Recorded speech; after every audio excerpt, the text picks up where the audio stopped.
आताची काळाची गरज आहे. आज हिंदू म्हणून आपण एकत्र राहणं प्रसन्नची काळाची गरज आहे. काळाची गरज आहे. प्रत्येक सणासुदीवर प्रश्नचिन्ह उपरले जात पण नितेशजी मला तुमचं म्हणणं एक लॉजिक म्हणून पटतंय, पण मग ही हिंदू म्हणून एकत्र राहण्याची जबाबदारी असेल तर महाराष्ट्रातल्या हिंदूंबरोबर एकत्र राहताना उत्तर भारतातल्या हिंदूंनी महाराष्ट्रातल्या हिंदूंची भाषा शिकून घ्यावी. म्हणजे तुमचा हिंदू धर्माचाच लाईन लावायची झाली तर ते नाही शिकत दशकं राहून सुद्धा नाही शिकत. तुम्ही जनरलाइज करू नका. आपल्याला विनंती करतो, तुम्ही जनरलाइज करू नका. आपले मराठी उत्तर भारतामध्ये पण राहतात, जगभरामध्ये आपल्या महाराष्ट्राचे मराठीचे लोक राहतात. त्यांना किती त्रास होत असेल ह्याचा फक्त विचार करा. एक. दुसरं, जनरलाइज करू नका. असंख्य उत्तर भारतीयांना, असंख्य गुजराती समाजाच्या लोकांना मी ओळखतो, तुम्ही ओळखत असाल, जे अतिशय उत्तम मराठी बोलतात. तुम्ही आपण जे नाही बोलत, हे कोण केडिया फेडियासारखे लोक, त्यांना निश्चित पद्धतीने आपण त्या पद्धतीची शिक्षा दिली पाहिजे ना. मी नाही बोलत नाहीये, पण जनरलाइज करू नका की सगळेच तसे आहेत. चांगले उत्तर भारतीय लोक मराठी बोलतात, चांगले गुजराती समाजाचे मराठी लोक मराठी बोलतात. ह्याच्यामध्ये मी ओळखतो, तुम्ही ओळखता. बरं, पण नितेशजी या सगळ्या विषयाकडे असंही म्हटलं जात आहे की हे एक ध्रुवीकरणाचं राजकारण आहे. मराठी मतं दोन ठाकरेंच्या मागे ध्रुवीकरण होईल आणि ज्या 100 जागांच्या आसपास ज्या हिंदी बहुल मतदारसंघ आहेत ते भाजपकडे जातील. मी काय पाकिस्तानवरून आहे का? मी काय मराठी नाही का? तुम्हाला मराठी लोक मतदान करत नाहीत का? भारतीय जनता पक्षाचे किती आमदार आज मुंबईमध्ये आहेत, त्यांना काय मतदान काय मराठी लोक करतच नाहीत का? 8-9 महिने अगोदर निवडणुका झालेल्या 136 आमदार आमचे निवडून आलेले. मुंबईमध्ये किती आमदार आमचे निवडून आलेले आहेत. शिवसेनेचे शिंदे साहेबांबरोबरचे आमदार निवडून आहेत, त्यांना मराठी लोकांनी मतदानच केलं नाहीत का? सगळे यांच्या बरोबरच आहेत का?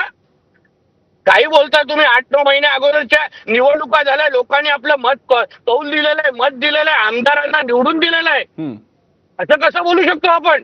नाही, पण नितेश राणेजी तुम्ही म्हणताय, पण मराठी अस्मिता हा तर एक विषय आहे काहीतरी, म्हणून तर आज आपल्याकडे जय हिंद नंतर जय महाराष्ट्र आपली घोषणा असते.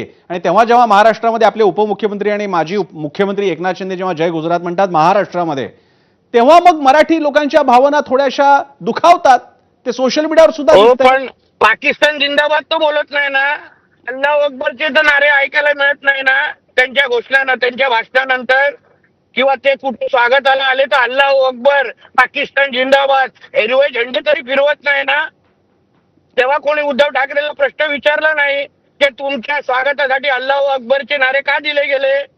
का तुम्ही हिंदुत्वाचे बाळासाहेब ठाकरेंचा मुलगा आहात ना तुम्ही, तर का हे अल्लाह अकबर? तेव्हा कधी अशा पद्धतीचे 0 कार्यक्रम नाही घेतले गेले.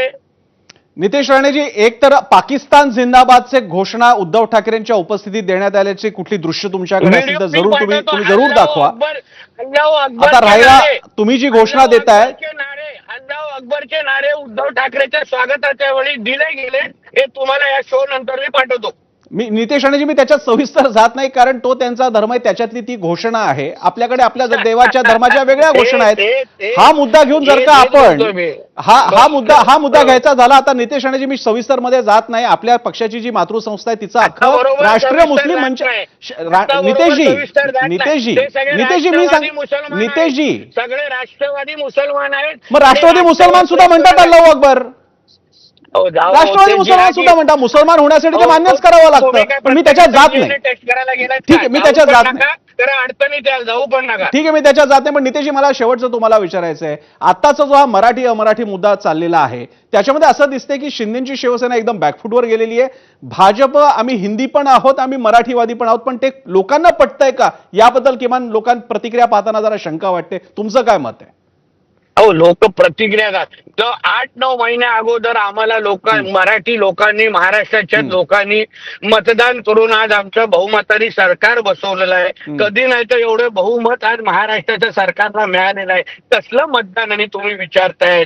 काही लोक तुमच्या चॅनलवर मतदान करणं महत्वाचं की लोकशाहीप्रमाणे निवडणुकीमध्ये मतदान करणं महत्वाचं, हे तुम्ही विचार करा. प्रसन्नजी, तुम्ही सुज्ञ ज्येष्ठ पत्रकार आहात, कसे प्रश्न विचारताय? शेवटचा प्रश्न नितेशजी, एक शेवटचा प्रश्न. या मराठी ध्रुवीकरणाचा येत्या महापालिका निवडणुकीत किमान मुंबई पुरता विचार करता तुम्हाला कसं आव्हान वाटतंय? उद्धव ठाकरेंचं नेतृत्व, राज ठाकरे नेतृत्व एस्टॅब्लिश होणार, उद्धव ठाकरे आम्ही पण मराठी आहोत. आम्हाला मराठी माणूस मतदान करतो. हम्म, आमच्या बाजूने मराठी माणूस आहे. हम्म.